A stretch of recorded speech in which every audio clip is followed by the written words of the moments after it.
I'm so confused. You're in the right crowd. Yes. Huh? You okay back there? No. I said you're in the right crowd. If you're so confused. Yeah. Having all these hot water, we have a lot of hot water and heaters considering how much hot water we use. I think we got 3 in the building. We don't really use that much hot water. We got no hot water there. We get into hot water, but we don't use a lot. No, Robert had the baptistry comfortable. I would not say warm yesterday, but comfortable. And it's a blessing. I was trying to baptize a young lady who was about 7 or 8 months pregnant at the time in Aberdeen, and we had changed kind of how we covered the baptistry and all that. And the new way was much more efficient than the old way, and that water was, you could have boiled an egg in that water.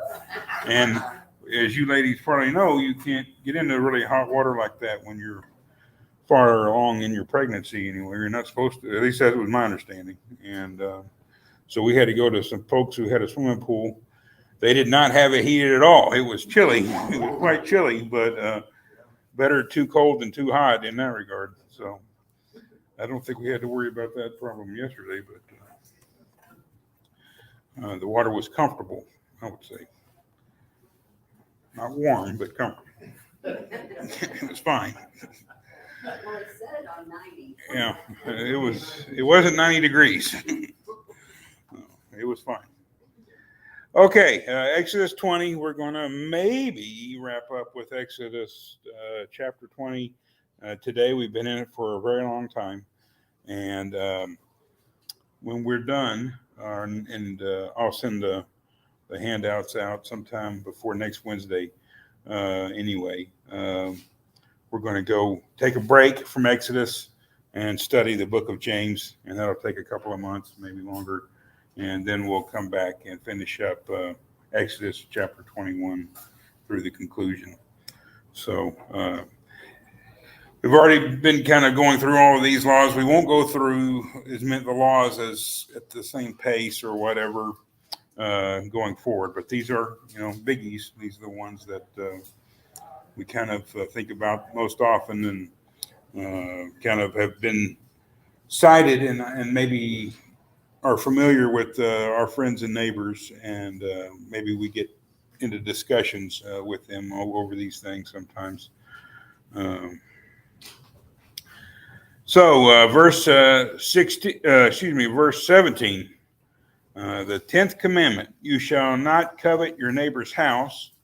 You shall not covet your neighbor's wife, or his male servant, or his female servant, or his ox, or his donkey, or anything that belongs to your neighbor. What do you think about that? I keep telling Jay he's guilty of the sin of coveting because he wants Izzy, the camel that's up in. He wants what? Izzy, there's a camel called Izzy. Oh. It doesn't have camel on here, does it? No, It's a good thing it's not a donkey he wants. He keeps on bugging me about getting him Izzy. I found him everything else but him. I finally bought him a pack of camels the other day. Joe Camel. That camel's name was Joe. So, yeah. They had to ratchet back on their marketing because they had cartoon of Joe Camel and it was too appealing to young people. They also had a drink called Izzy at the market outlet, and I kept buying that for him. Okay. We go visit Sherry's parents on San Juan Island, and they had not them, but another family there had a bunch of land and had a camel on that property. And I got to think, well, poor camel. It should be living in Egypt or somewhere, and it's in San Juan Island. That's not exactly the same kind of weather that camel was supposed to be in. He's like, I'm supposed to be where there's no rain, and you brought me here where all it does is rain. So, Jay needs to work on that to get over it. Quit coveting camels. They spit on you, so I don't know why you'd want one, but. Any other thoughts on this 10th commandment? Just Another way of saying, be content with all the blessings that you got. Okay. Much like the commandment of stealing, coveting is a reflection of a lack of faith in God, really, that God has provided and will provide, lack of gratitude, lack of faith that He'll give you your daily bread, and really that's what you need. So when you covet, you're saying you're not doing a good enough job, God. So yes. And in today's day, it's not just your your neighbor. I mean, it's anybody. You shouldn't covet anything that belongs to somebody. That's a good point. That who is my neighbor is it leads us into the parable of the Good Samaritan in the Gospel of Luke. So in that context, Jesus says, "Whoever shows himself to be your neighbor." This puts me in mind of these young people today who are defacing really classic works of art, and they're gluing themselves to the paintings and throwing cans of tomato soup on them or something like that. I normally value human life above anything.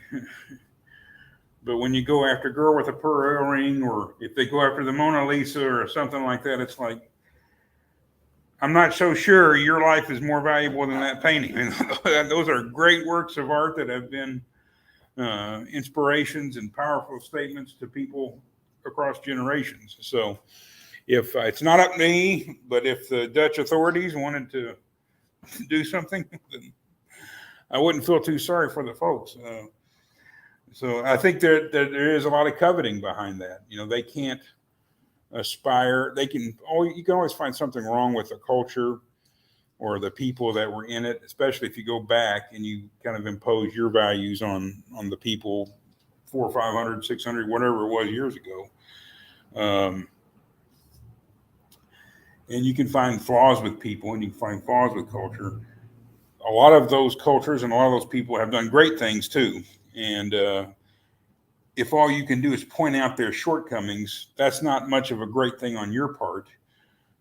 So before you deface what they have done, before you burn down Monticello because Jefferson owned slaves, can you design Monticello? Can you do something as good as those guys did? And certainly, I'm not trying to tell anybody how to feel about former slave owners, but it's everybody has flaws and not everybody achieves greatness. So, and I think there is this coveting of what they've done. Yes, sir. I can't think of the word I want to use, but covetousness is like wanting more than you need. The power for the day had the article today was talking about God will provide what you need for everyday living, what you need for food and shelter and clothing and everything. And you don't need to look at somebody else and say, boy, I sure wished I had their whatever it is and whatnot. So it's kind of selfishness on your part to even think about that, knowing that the scripture tells us that we'll have everything we need. Having said that, I have never missed a meal that I know of. So it's easy for me to say that. Yes. It's not so easy if I was on the street with no home and just this light jacket right now. I mean, I'd have a different outlook on a lot of different things, which would, change my thinking, I'm sure. I think the point you kind of made originally is one that we really, as contemporary, relatively well-off Christians, have to be mindful of. I think sometimes we blur the line, I guess you could say, between ambition and covetousness, because we want someone who has a vision and wants to get there and do these things. And certainly it's possible in our personal lives to look at our neighbor or someone else that we know that has a lot of things. We want their things. I think in a church context, it's easy to go visit a congregation somewhere else and say, well, I wish we had this nice building, or I wish we had this many people even. I wish we had this. I wish we had. You're still not happy with what you have. And I really think if we're not happy with the people we have now, why should God give us anyone else? You know, if you don't love and care for the people that God has already brought to you, why should he give you someone else?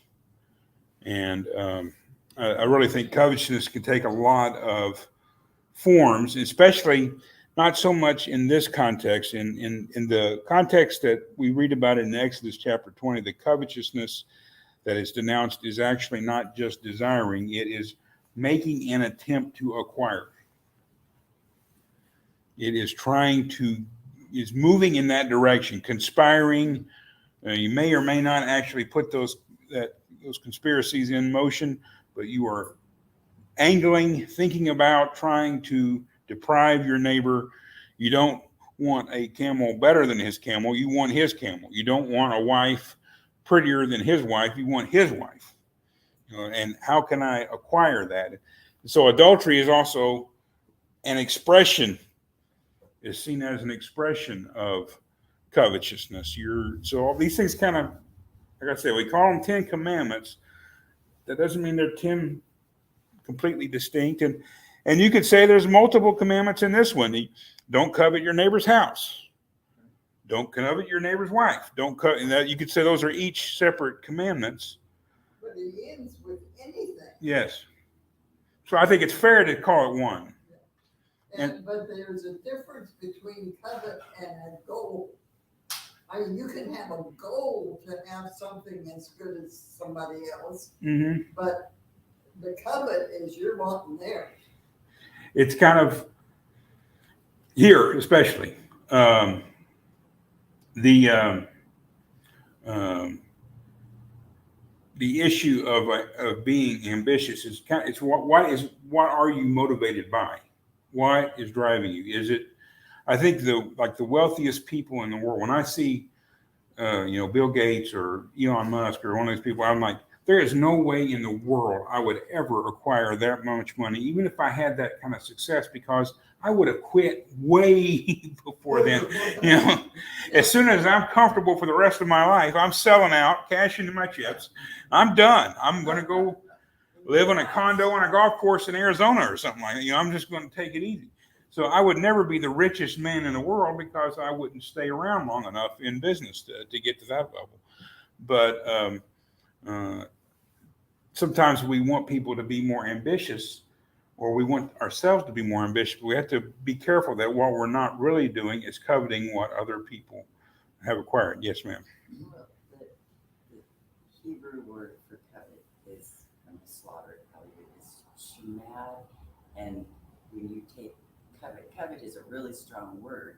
Yes. It's lust. It's like strong desire. Mm-hmm. So when you have that strong desire, I think that it's like not just want, you really, really, really want it. You're getting it. We'll go ahead and flip over. Go over to Deuteronomy chapter 5, and we'll see the. And by the way, $70,000 a year is enough to make anybody happy. What I read yesterday. Okay. Any more than that, that's what the study says. Okay. I've heard people put a number on stuff like that before. Yeah. So. Deuteronomy what? Deuteronomy 5, and we have the 10th commandment there, and it's a little bit different. It starts out with wife instead of house. And what Thelma's making, the point she's making, right, when you say house in this context, maybe I've already said today, but I say in the hand, house is his life. It's everything that he has.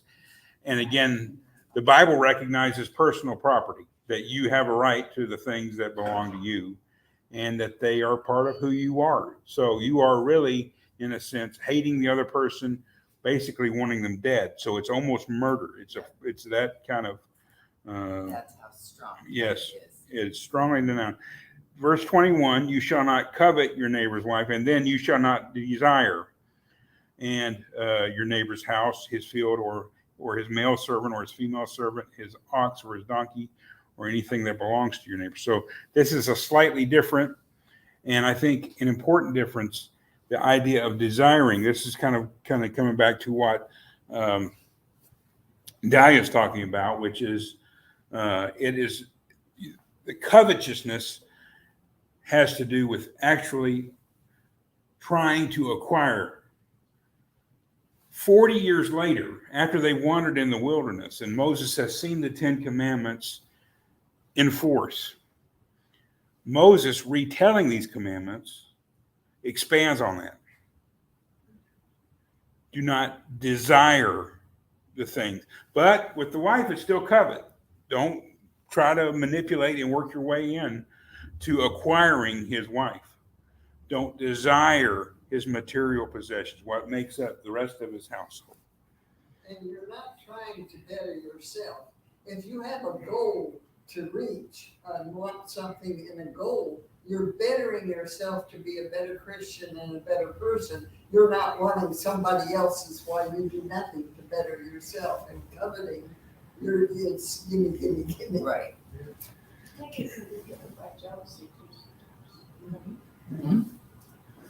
A lot of jealousy and covenant.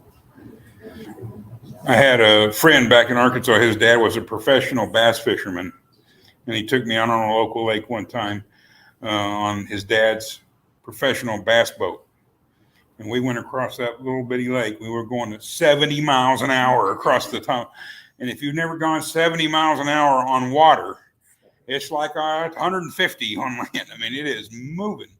And you know, I like that boat. It was a nice boat, but I don't think I coveted it. I didn't do anything to try to get it, that's for sure. And I've never owned a boat, and I've never really wanted a boat. To me, they seem, what do you say? That the two best days, the day you buy it and the day you sell it. Is that the best thing about a boat? So That's not true. that's not true. No, sir. It depends on my father-in-law has had boats and stuff, and he's a big fisherman, so he likes his boat, that's for sure. I don't know if he covets anybody else's. What's that? He wants a fishing boat. Mark likes fishing boats. I got a fishing Oh, he's got a fishing boat. I figured he did. boat, and I haven't used it for a year, but I don't want to sell No, that's your boat. Okay. I don't want your boat, Mark. Let me tell you it. that. Oh, we got that covered. Yeah. But the Your rest golf of cart, now that, you know. So yeah. So this, I think Moses, while that is right, the concept behind it shows how important it is. Moses is actually taking it another step further, which is not just don't maneuver or plan or scheme to acquire it. Don't live in this enticement of it. Don't sit there and just really think, oh, how wonderful. I mean, if we had somebody in our congregation that had a tricked out 69 Mustang Fastback, maybe I would, covet it a little bit, or I could certainly be enticed by it, sit there and think, oh, how wonderful this is. And that's exactly, candy apple red, huh? That's exactly, yeah, that's with a big 428 cubic inch engine. Yes, 4 on the floor. Yes. And that would be maybe a little bit you could just live in that enticement. And I think that's what Moses is saying for the rest of their things. Don't covet their wife, don't desire their life. Don't covet their wife and don't desire their life. And then on the Sermon on the Mount, Jesus goes even farther, doesn't he? And Jesus says, if you lust after her, you have committed adultery in your heart. Don't desire his wife. That doesn't mean you can't see another woman that's not married to you and think, well, she's very beautiful. That's different than dwelling in lust and enticement, and maybe not finding pleasure again with what God has given you, the wife God has given you. I better be careful. Sherry's home today, so she's watching. I got to be around. PD and Robin are tuned in. Glad to see them there. And it's the Jesus expands it. I think takes these commandments and expands them, redefines them in an extent, and shows really what has to happen, because these commandments kind of strictly construed. And when we think about the 10 Commandments, we always think about the strictness of them, don't we? And strictly applying them. That they're not enough, really. It's not enough, even from when the law originally comes down to where Moses kind of restates it. There's an expansion. It's not enough to just not actively maneuver to try to acquire somebody's life. Don't desire it. Don't live in the enticement of it. It's very unhealthy to think about what someone else has all the time and think how great it would be if I had what they had. First of all, you don't know what they did to get it or how they came about it. You don't know what it's costing them every month. All you ladies, desiring me, you don't know what I cost Sherry every month. So, it's this. We just don't know. We are in a sense judging them.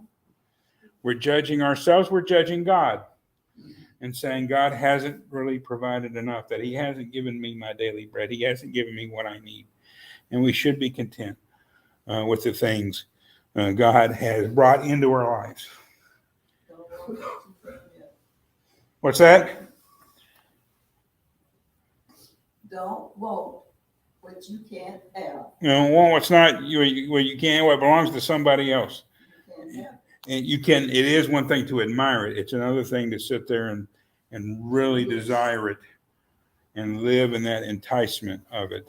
And it poisons you, and it can poison certainly your relationship with the other person, and perhaps poison even their life to some extent. To know when people start angling for their stuff, all of a sudden they have to build bigger barns, or they have to put up higher fences and electrocute things and all this. You have to do all these things to try to protect what God has given them, and they shouldn't have to try to protect. And there's other issues that go along with that as well. And there's a lot of issues that go along. I mean, it's difficult, I think, to see the 10 Commandments, these kind of fundamental laws of the Mosaic commandments, and being containing some mentioning and certain, maybe even some endorsement of owning slaves. It would be nice if the 10 Commandments said, "You're my people, I've liberated you from slavery, you will never have slaves."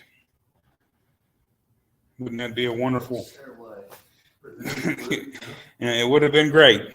For us today to read that would have been wonderful, and might have changed the course of human history if the commandment said that. But it doesn't say that. And like a lot of people will say, well, you quote the Bible because you like everything it says in it, and you don't struggle. I struggle with a lot of things in the Bible, and this is one of those things. I really wish the Bible just strictly condemns slavery from start to finish, but it doesn't. And that doesn't mean that slavery, to me, doesn't mean it's not evil. It certainly doesn't mean that slavery as practiced in this country wasn't evil, because I think it was particularly evil here. So, but it's been the norm throughout human history. A time and a place without slavery is exceptional. Most of the time throughout human history, slaves have just been part of the social fabric. They've always, and treated maybe differently than we treated our slaves at times. But it's it's a difficult thing. The commandment. He has a right to his servants. He has a right to his male and female servants.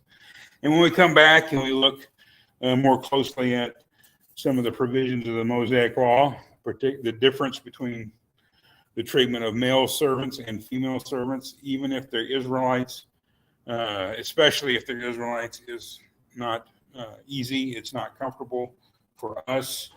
Again, we have this tendency of understanding and looking at the law from our own perspective, with our own values, with our own experiences, and we try to impose that on the scripture sometimes, and it can make people quite upset. So we're not going to intentionally get into that tonight or today, so we'll save that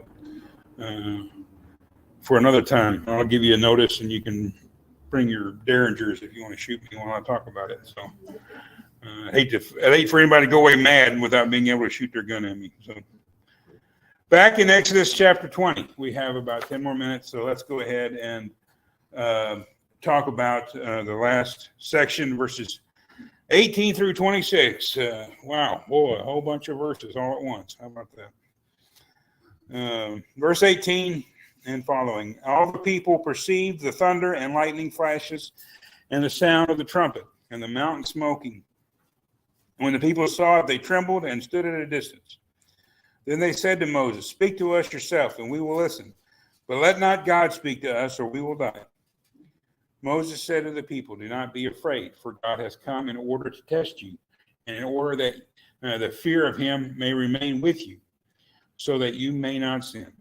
So the people stood at a distance while Moses approached the thick cloud where God was. Then the Lord said to Moses, "Thus you shall say to the sons of Israel, you yourselves have seen that I have spoken to you from heaven. You shall not make other gods besides me, gods of silver or gods of gold. You shall not make for yourselves. You shall not make an altar of earth for me, and you shall make an altar of earth for me, and you shall sacrifice on it your burnt offerings and your peace offerings, your sheep and your oxen, in every place where I cause my name to be remembered. I will come to you and bless you. If you make an altar of stone for me, you shall not build it of cut stones, for if you wield your tool on it, you will profane it. And you shall not go up by steps to my altar, so that your nakedness will not be exposed on it." Okay, what do we think about that closing verse of chapter 20?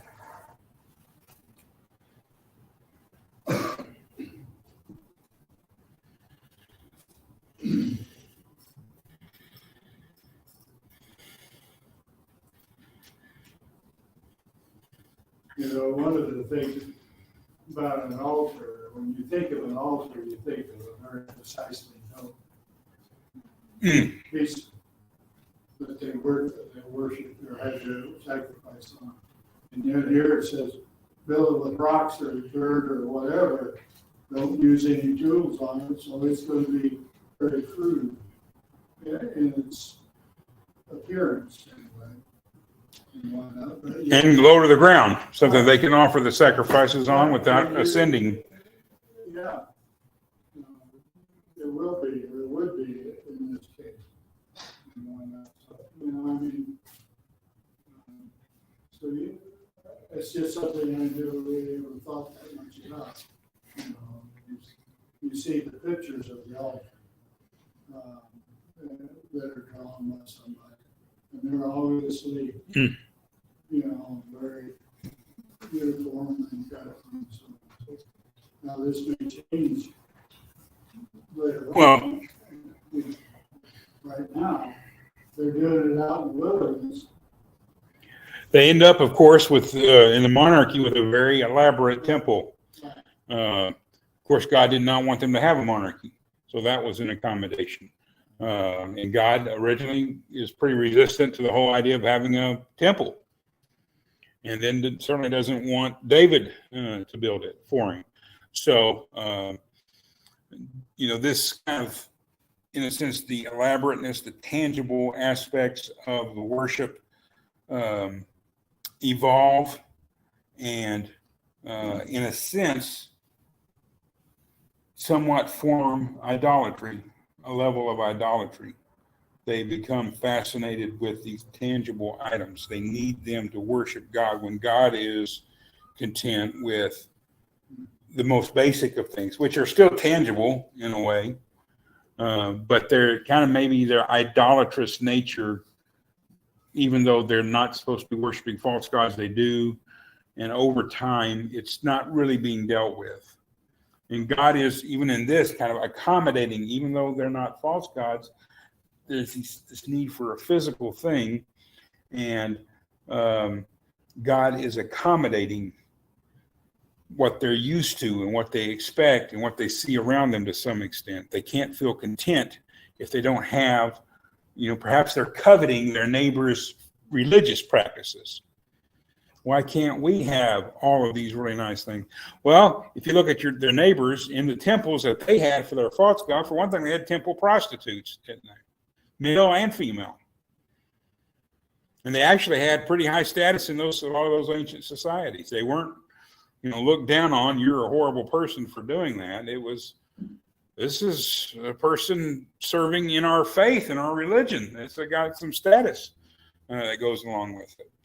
So it's a whole different, God is trying to create a different reality for his people than the people of the world are experiencing, so that they can show what God really wants to the rest of the world, so that they can be this nation of priests and declare the glory of God to a world that needs to receive it.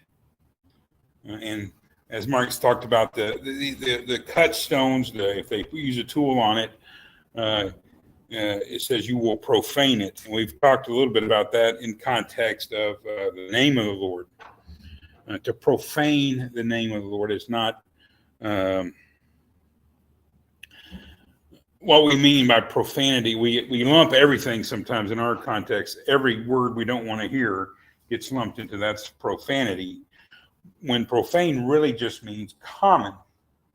And to profane something holy is what's sinful.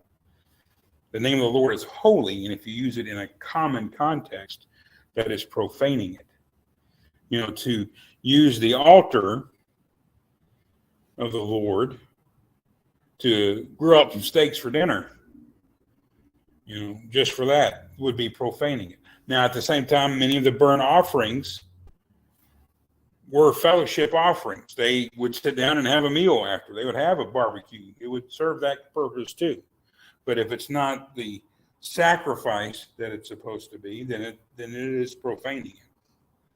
Some of the offerings were just consumed totally, and that's everything went to God. But some of it, they would have a meal with the person who is making the sacrifice, with the priest who is offering the sacrifice, and doing so in the presence of God. So it's like a big fellowship between all three parties. But the altars are supposed to be very plain, very basic, very crude, in not a bad way, in a simple, natural, unrefined by human hands way.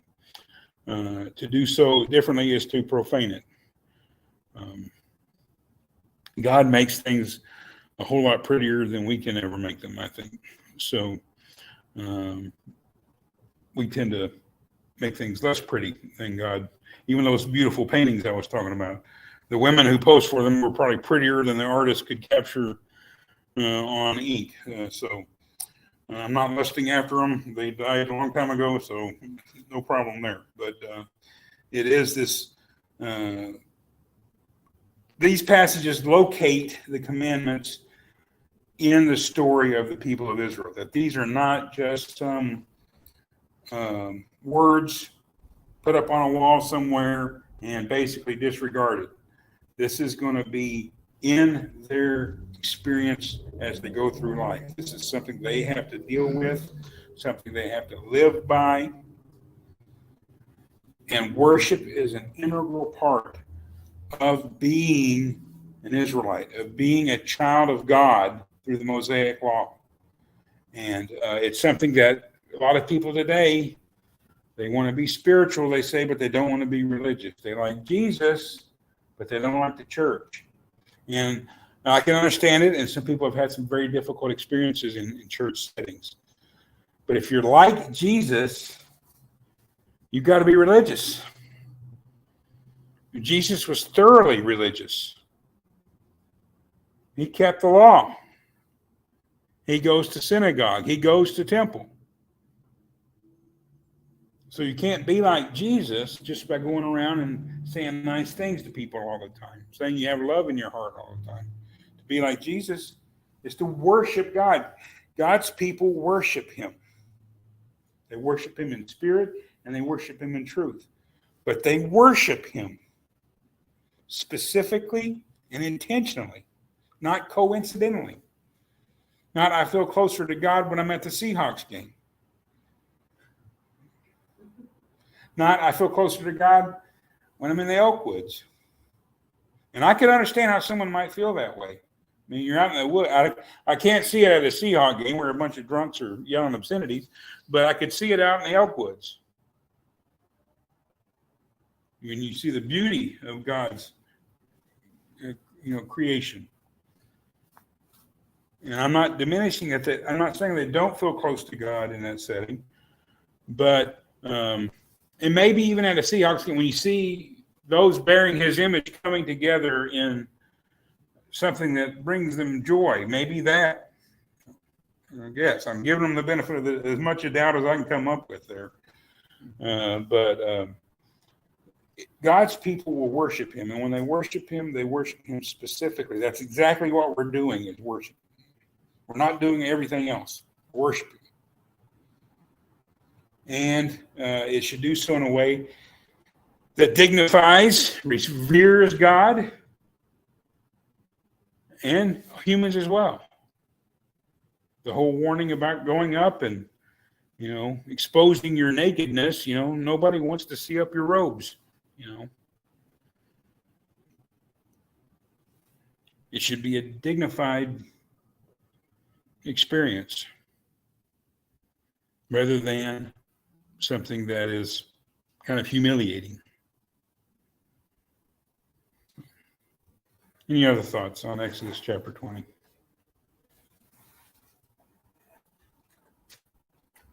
Okay. Before we go, going back to the idea of coveting,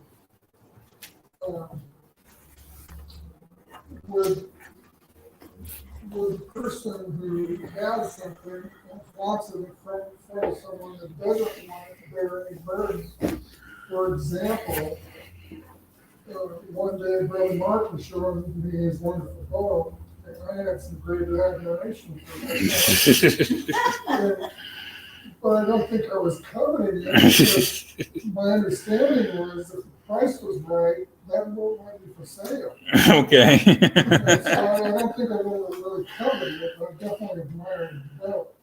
Now he's saying he doesn't want to sell the boat. So did my admiration all of a sudden covered? I don't know. No. Did he put that stumbling block in front of you? Well, I don't know. We're going to pick on Mark. I got to say, I've offered to buy Mark's house for what he paid for it anytime he wants to. So he's been there for almost 60 years. So I'll give him that price, that he paid for it then. I might sell it to you for the price they think it's. Oh, that's what he would sell it for. It's gone up, hasn't it? It's a nice house. It's more than double. More than double. I would hope so.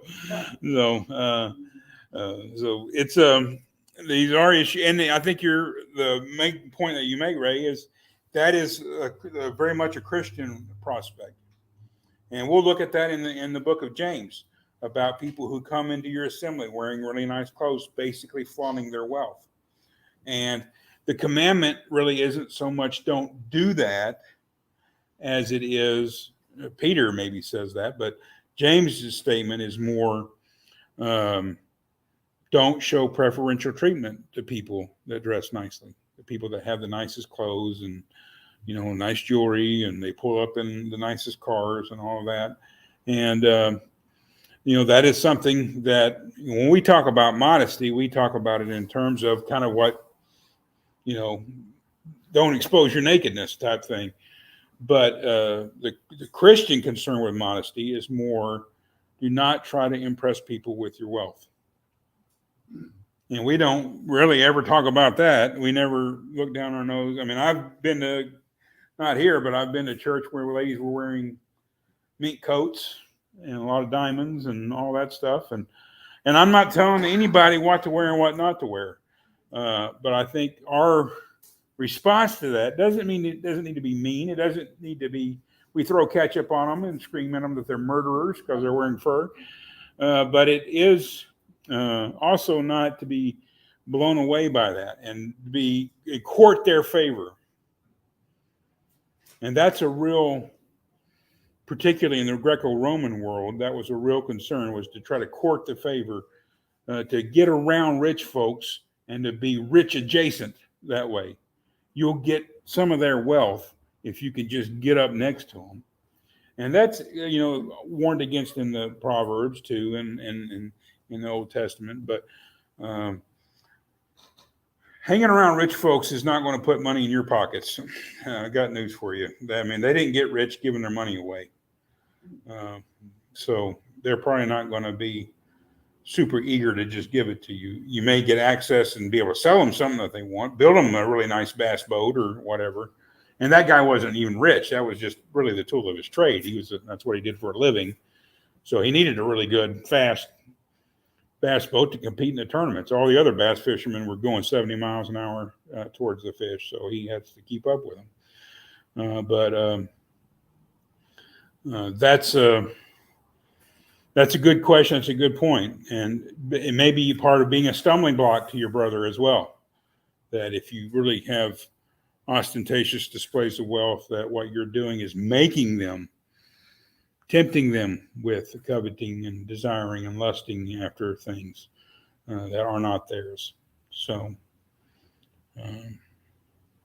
it's a good thought. Okay, on that, we will close, and Mr. Waite, and now that he's done with the state inspectors, will lead us in a closing prayer.